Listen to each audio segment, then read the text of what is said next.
رب تعالیٰ عز و جل کا ارشاد ہے کلو وشربو ہنیئا، تم کھاؤ اور پیو خوشگوار موڈ میں، تم کھاؤ اور پیو خوشگوار موڈ میں، بما اسلفتم فی الایام الخالیہ، بدلے اس کے جو تم نے گزرے ہوئے دنوں میں آگے بھیجا۔ کیا مطلب ہے، کیا سیاق و سباق ہے اس کا؟ اس کو سمجھنے کے لیے چند ایک چیزیں ہم نے پہلے سمجھنی ہیں، اور وہ ہیں احادیث نبوی صلی اللہ علیہ وسلم سے۔ احباب وقار، تاجدار انبیاء صلی اللہ علیہ وسلم ارشاد فرماتے ہیں کہ میں مفہوم پیش کر رہا ہوں، خلاصہ پیش کر رہا ہوں کہ ہر ایک ایسا شخص جو دوسرے شخص کو نیکی کی دعوت دیتا ہے، چاہے دو سگے بھائی ہیں، ایک بھائی دوسرے بھائی کو کہتا ہے یار نماز پڑھ لے اٹھ کے، بیٹا ہے اپنی ماں کو کہتا ہے اماں جی نماز پڑھ لیں، نماز کا ٹائم ہو گیا، ابا جی کو دعوت دے دیں ابا جی اٹھ کے نماز پڑھ لیں، چھوٹے بہن بھائیوں کو آپ دعوت دیتے ہیں آپ نماز پڑھ لیں، آپ سفر میں ہیں تو آپ اپنے دوستوں کو کہتے ہیں یار گاڑی روک لو، اسی قریبی پیٹرول پمپ پر ہم نے نماز پڑھنی ہے، اس کے لیے رکنا ہے، آپ مضبوط ہو جاتے ہیں اور کہتے ہیں رکنا ہے اور نماز پڑھنی ہے، نیکی کی دعوت دی۔ ایک سٹیج یہ ہے جو سب سے گراؤنڈ فلور پہ ہے، جس پر ہم عمل کر سکتے ہیں اور ہم میں سے کچھ کرتے بھی ہیں۔ اس سے اوپر والا درجہ ہماری مسجد کے امام صاحب ہیں، ہمارے گھر کے سربراہ ہمارے والد صاحب ہیں جو ہمیں نیکیوں کی ترغیب دیتے ہیں۔ اس کے اوپر جایا جائے تو ہمارے کسی بھی علاقے کے جو عالم دین ہیں وہ ہیں، اس کے بعد دیکھا جائے تو ہمارے پیر صاحبان ہیں، اللہ کے ولی ہیں جو ہمیں نیکی کی طرف رغبت دلاتے ہیں، گناہوں سے منع کرتے ہیں، جہنم کا خوف دلاتے ہیں اور نیکیوں کی ترغیب دیتے ہیں۔ درجہ بدرجہ اسی طرح تاجدار انبیاء صلی اللہ علیہ وسلم کی بعثت کا بھی یہی مقصد تھا، لوگوں کو گناہوں سے روکنا اور نیکی کی طرف لے کر آنا۔ تو تاجدار انبیاء صلی اللہ علیہ وسلم ارشاد فرماتے ہیں یہ جو پیشوا ہوتا ہے نا، جو لوگوں کو گناہوں سے روکتا ہے اور نیکی کی دعوت دیتا ہے، مثالیں میں دے چکا ہوں، چاہے وہ بھائی ہے، چاہے وہ والدہ، چاہے والد، چاہے دوست، چاہے آپ کے پیر صاحب ہیں، چاہے آپ کے علاقے کے کوئی عالم ہیں، وہ اگر آپ کو ان چیزوں کی دعوت دیتے ہیں تو یہ دعوت دینے والے کے متعلق ہے۔ نبی کریم صلی اللہ علیہ وسلم ارشاد فرماتے ہیں قیامت کے دن ان میں سے جو نیکی کی دعوت دیتے ہیں ایک شخص کو سامنے لایا جائے گا، اس کے اعمال تولے جائیں گے، اس کے بعد اس کو نامہ اعمال پکڑا دیا جائے گا۔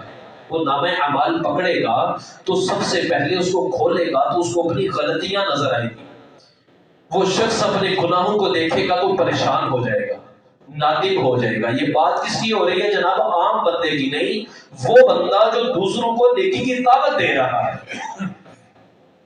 اب وہ اپنی ایک غلطی دیکھے گا تو نادم ہوگا، دوسری دیکھے گا پھر نادم، پریشان، مزید پریشان، اور غلطیاں، ہم سب گناہ تو کرتے ہی ہیں۔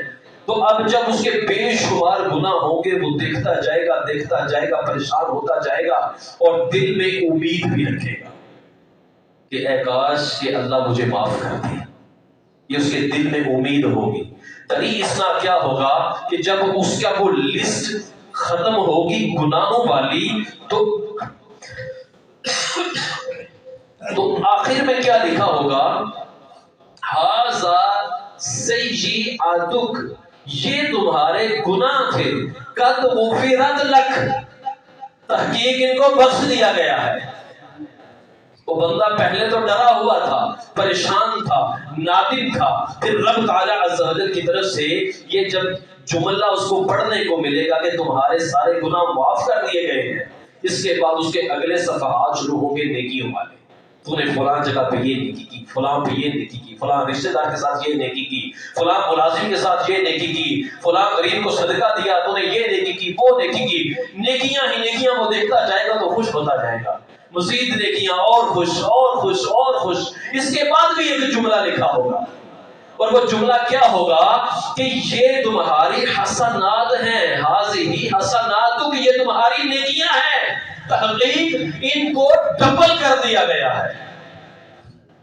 جو بندہ دوسروں کو نیکی کی دعوت دیتا ہے، یہ اس کی بات ہو رہی ہے کہ رب تعالی عز و جل اس کے گناہوں کو معاف فرمائے گا اور اس کی نیکیوں کو ڈبل کر دے گا، بڑھا دے گا. احباب ذی وقار، یہاں پر ہم نے سوچنا ہے کہ ہم نے کس صف میں شامل ہونا ہے.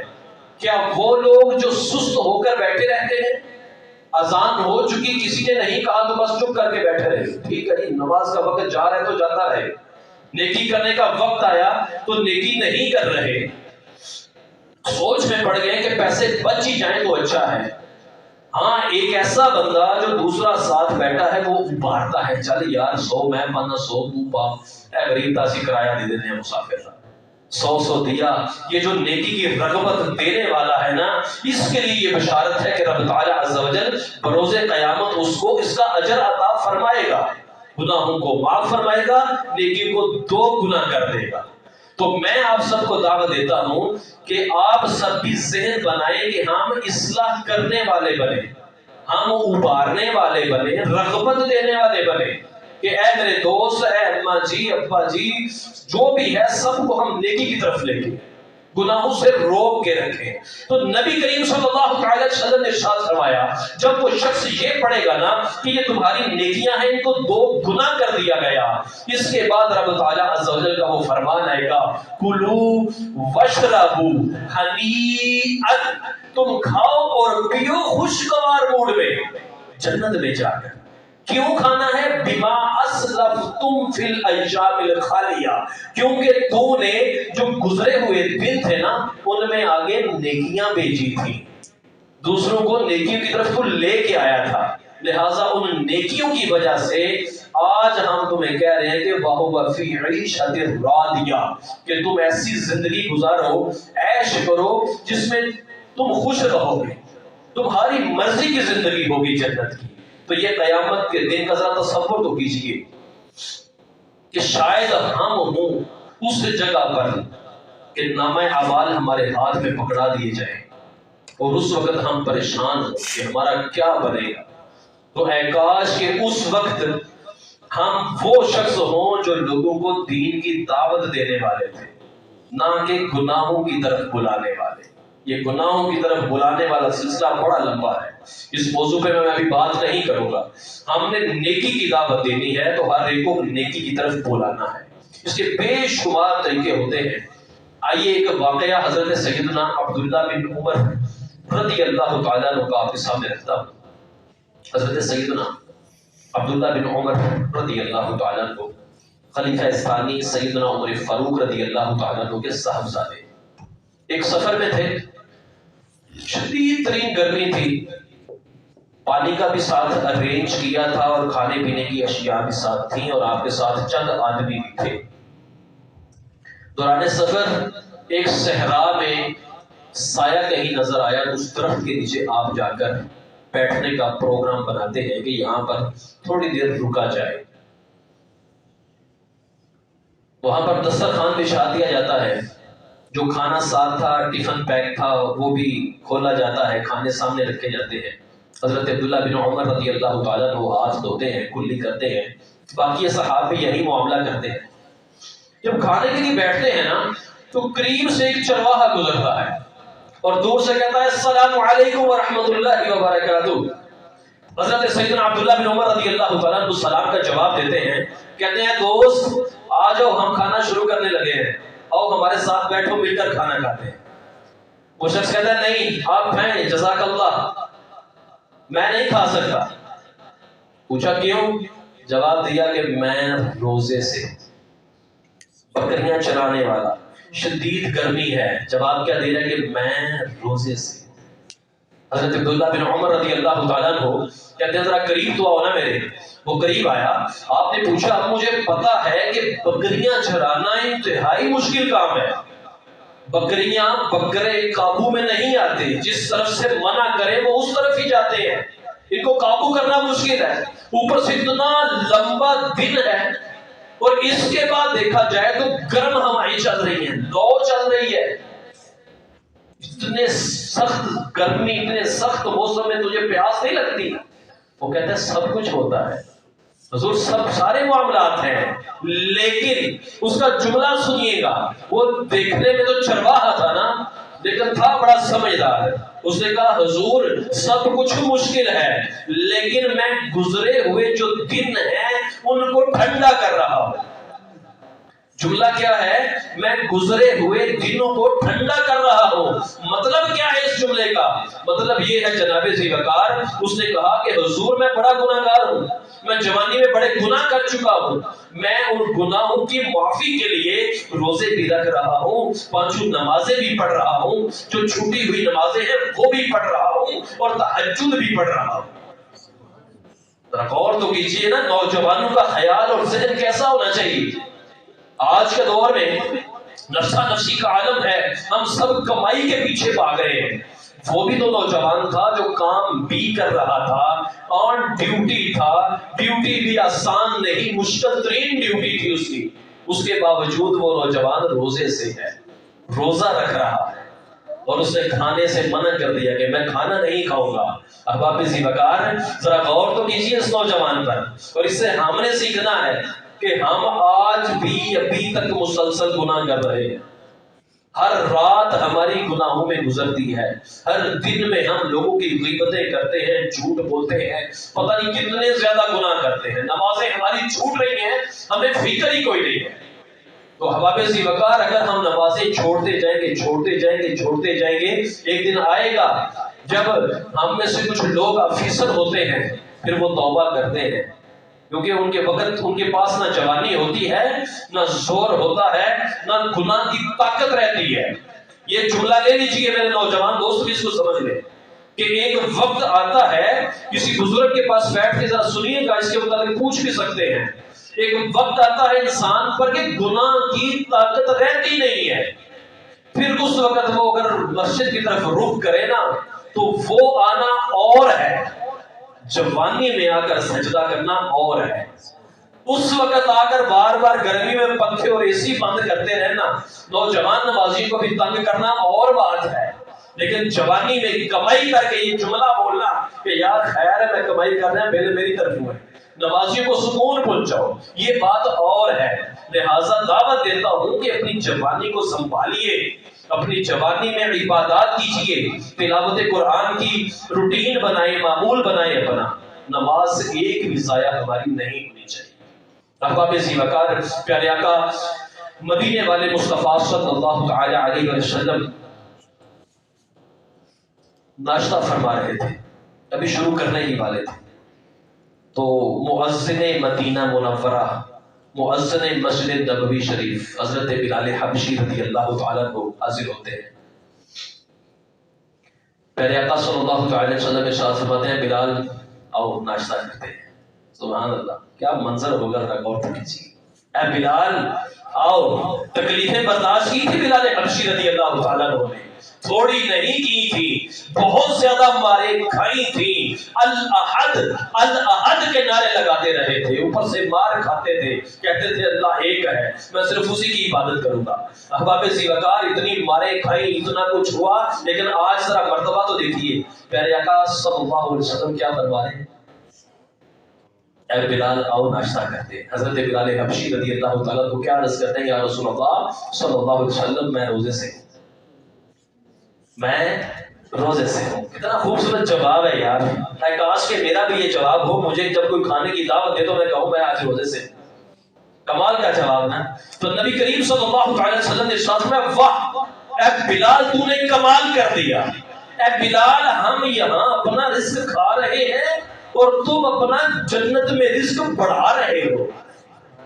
یہ فرض روزہ نہیں تھا، یاد رکھیے، یہ نفلی روزہ تھا، یہ رمضان کا مہینہ نہیں تھا، یہ کوئی اور مہینہ تھا، یہ اس کی بات سنا رہا ہوں۔ حضرت بلال حبشی رضی اللہ تعالیٰ نے جب یہ جملے سنے تو عرض کی یا رسول اللہ آپ ہی نے تو روزوں کی فضیلت بیان فرمائی ہے، پیارے آقا صلی اللہ علیہ وسلم نے مزید کیا ارشاد فرمایا، اے بلال یاد رکھو جب تک روزہ دار کے سامنے کوئی بندہ کھاتا ہے تو روزہ دار کی ہڈیاں اللہ کی تسبیح بیان کرتی ہیں۔ جتنی دیر کوئی بندہ اس کے سامنے کھا رہا ہے تو روزہ دار کی ہڈیاں تسبیح بیان کرتی ہیں۔ اور آقا علیہ السلام نے مزید اسی مقام پر ارشاد فرمایا، اور فرشتے اس روزہ دار کے لیے بخشش اور مغفرت کی دعا کرتے رہتے ہیں۔ اتنی کمال کی بات ہے کہ بندہ روزہ رکھے، روزہ دار ہو تو اس کو اتنا مرتبہ مل جائے۔ احباب ذی وقار، اب اس غلام کی جو ایک بات تھی وہ رہ گئی کہ حضرت عبداللہ بن عمر رضی اللہ تعالیٰ عنہ جب وہاں سے چلے گئے نا تو جانے کے بعد آپ نے اس کی ڈیٹیل تلاش کی اور اس بندے کے مالک کا پوچھا، وہ جو چرواہا تھا، وہ غلام تھا، تو اس کی قیمت ادا کر اس کو آزاد بھی آپ نے کروا دیا تھا اس غلام کے مطابق۔ احباب ذی وقار، آئیے مزید سنتے ہیں روزے کے متعلق، جو کہ رجب آ رہا ہے اور رجب کے روزوں کی بے شمار فضیلتیں ہیں۔ روزوں کی فضیلتوں میں ایک فضیلت یہ ہے کہ جو شخص ایک روزہ اللہ تعالیٰ کی رضا کے لیے رکھتا ہے، رب تعالیٰ عز و جل اس بندے اور جہنم کے درمیان 3 خندقیں پیدا کر دیتا ہے۔ 3 خندقیں، خندق کہتے ہیں گہرا گڑھا، اور جب حدیث مبارکہ میں مزید ڈیٹیل کے ساتھ پڑھا گیا کہ وہ خندق کتنی ہوگی، 10 فٹ کی ہوگی، 20 فٹ کی، 30 فٹ کی ہوگی، تو احباب ذی وقار آپ حیران رہ جائیں گے ان 3 خندقوں کا سائز کیا ہوگا۔ ہر ایک خندق کا جو درمیانی فاصلہ ہے دونوں کناروں کا، وہ زمین اور آسمان جتنا ہوگا۔ جتنا زمین اور آسمان کے درمیان فاصلہ ہے اتنا فاصلہ خندق کے کناروں کے درمیان ہوگا، اور اس جیسی 3 خندقیں ہوں گی جو بندہ ایک روزہ رکھے۔ احباب ذی وقار، سودا بڑا سستا ہے، بہت ہی سستا سودا ہے۔ ایک روزہ رکھیں رجب کا، یہ رجب کے ساتھ خاص ہے، تو 3 خندقیں اس بندے کے اور جہنم کے درمیان فاصلہ بن جائے گا۔ احباب ذی وقار، حضرت عیسیٰ علیہ نبی جینا علیہ السلام، آپ سفر میں تھے، پہاڑی راستوں میں سے گزر رہے تھے، تو ایک پہاڑ کو تھوڑا مختلف پایا۔ وہ پہاڑ کچھ یوں تھا کہ اس میں سے روشنی نکل رہی تھی، کرنیں نکل رہی تھی، نور نکل رہا تھا، روشنی نکل رہی تھی۔ حضرت عیسیٰ علیہ السلام وہاں پر رک گئے، رب تعالیٰ عز و جل کی بارگاہ میں گزارش کی ہے، مولا اس پہاڑ کو قوت گویائی عطا کرے، یہ بولے۔ پہاڑ اسی وقت بولنا شروع کر دیتا ہے، دعا قبول ہو گئی۔ اس پہاڑ نے کہا، اے اللہ کے نبی علیہ السلام فرمائیے۔ حضرت عیسیٰ علیہ السلام نے کیا ارشاد فرمایا؟ اپنے بارے میں بیان کرو، یعنی کہ تم کیوں چمک رہے ہو، تمہارے اندر سے روشنی کیوں نکل رہی ہے؟ تو وہ پہاڑ کیا جواب دیتا ہے؟ کہتا ہے میرے اندر ایک بندہ ہے، ایک شخص ہے، اس شخص کی وجہ سے نور کی لاٹیں نکل رہی ہیں۔ دوبارہ دعا کی، یا اللہ پاک وہ جو بندہ اندر ہے نا اس پہاڑ کے، اس کو ظاہر فرما دے۔ ساتھ ہی جگہ یا کچھ پہاڑ سائڈ پہ، پتھر سائڈ پہ ہوئے اور ایک شخص باہر نکل آتا ہے۔ جب وہ باہر نکلتا ہے تو نورانی چہرے والا بہت ہی خوبصورت نوجوان تھا، صحت مند تھا، عبادت گزار تھا۔ اس شخص سے سوال کیا حضرت عیسیٰ علیہ السلام نے، اپنے بارے میں بیان کرو، تم کون ہو، یہاں کیا کر رہے ہو، کتنے عرصے سے ہو؟ تو اس نے کیا جواب دیا، اس کو غور سے سنیے گا۔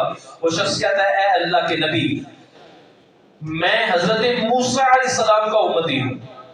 یہاں پہ مخاطب کون تھے؟ حضرت عیسیٰ علیہ السلام۔ تو یہ شخص حضرت عیسیٰ علیہ السلام کو کیا عرض کرتا ہے کہ میں حضرت موسیٰ علیہ السلام کا امتی ہوں، اور میں نے حضرت موسیٰ علیہ السلام کے وسیلے سے رب تعالیٰ کی بارگاہ میں دعا کی تھی کہ اے اللہ پاک مجھے آخری نبی حضرت محمد رسول اللہ صلی اللہ علیہ وسلم کے مبعوث ہونے تک زندگی عطا فرمانا۔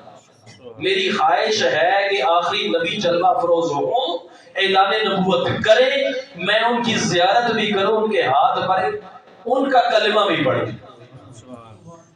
تو اس لیے میں اس وقت سے یہاں تک میری دعا قبول ہو چکی ہے، اس پہاڑ کے اندر مجھے رزق بھی دیا جاتا ہے اور میں اس کو کھا رہا ہوں اور عبادت کر رہا ہوں۔ تو اب آگے سنیے کمال کا جملہ، حضرت عیسیٰ علیہ السلام نے پھر سوال کیا رب تعالیٰ کی بارگاہ میں، اے مولا تو ارشاد فرما کہ کیا پوری دنیا میں اس سے زیادہ کوئی اچھا آدمی بھی ہے، کوئی اس سے زیادہ نیک بندہ بھی ہے؟ تو کیا جواب تھا؟ حضرت عیسیٰ علیہ السلام ارشاد فرماتے ہیں مجھے جو جواب ملا وہ یہ تھا کہ اے عیسیٰ علیہ السلام، امت محمدی میں سے کوئی بھی ایک بندہ جب رجب کا ایک روزہ رکھے گا تو اس شخص کی عبادت سے زیادہ ثواب اس کے نامہ اعمال میں درج کیا جائے گا۔ رجب کا ایک روزہ، رجب کے مہینے کی فضیلت ہے، نیکیوں کا سلسلہ مضبوط کرنا، کاشتکاری کرنا، زمین کو تیار کرنا، یہ اس سلسلے میں علماء بیان فرماتے ہیں۔ تو احباب ذی وقار رجب المرجب کے روزے ہم نے رکھنے ہیں۔ ساری گفتگو کا جو حاصل تھا وہ ایک تو یہ بات شروع میں ہم نے سیکھی کہ ہم نے نیک بننا ہے اور نیک بنانا ہے، ہم نے مصلح بننا ہے، نیکی کی دعوت دینے والا بننا ہے۔ جب ہم نیکی کی دعوت دینے والے بنیں گے اللہ پاک کے فضل سے قیامت کے دن گناہ معاف ہو جائیں گے اور نیکیاں ڈبل ہو جائیں گی، زیادہ ہو جائیں گی۔ احباب ذی وقار دوسرے نمبر پہ ہم نے کیا سیکھا ہے کہ جو شخص روزے رکھتا ہے اس کے درمیان اور جہنم کے درمیان 3 خندقیں بنا دی جاتی ہیں۔ اس کے بعد ہم نے سنا کہ ایک شخص ایسا ہے جو حضرت موسیٰ علیہ السلام کا امتی ہے اور نبی کریم صلی اللہ علیہ وسلم کے مبعوث ہونے تک اس نے عبادت کی، اس سے زیادہ عبادت کا ثواب رجب کا ایک روزہ رکھنے والے کے نامہ اعمال میں درج کیا جائے گا۔ تو یہاں پر میں بھی نیت کرتا ہوں، آپ سب بھی نیت کیجئے، دن بالکل چھوٹے چھوٹے ہیں، کوئی بھوک پیاس کا اتنا مسئلہ ہی کوئی نہیں ہے، تو بس تھوڑی سی تکلیف ہم نے کرنی ہے کہ ہم نے فجر سے تھوڑی دیر پہلے جانا ہے، ہم نے سحری کے وقت میں سحری کر لینی ہے، ایک روٹی بھی کھا لے تو پتہ ہی نہیں چلے گا، 2 کھا لے جس کو زیادہ بھوک لگتی ہے، اور آرام سکون کے ساتھ دن گزرے گا۔ اس کے بعد جب شام ہوگی لیکن متقی بھی بن جائیں گے، نیک بھی بن جائیں گے، پرہیزگار بھی بن جائیں گے، روزے کی برکت سے بے شمار گناہوں سے بھی ہم بچ جائیں گے۔ احباب ذی وقار اللہ تعالیٰ کی بارگاہ میں دعا کرتا ہوں رب تعالیٰ ہمیں گناہوں سے بچنے اور زیادہ سے زیادہ نیکیاں کرنے کی توفیق عطا فرمائے۔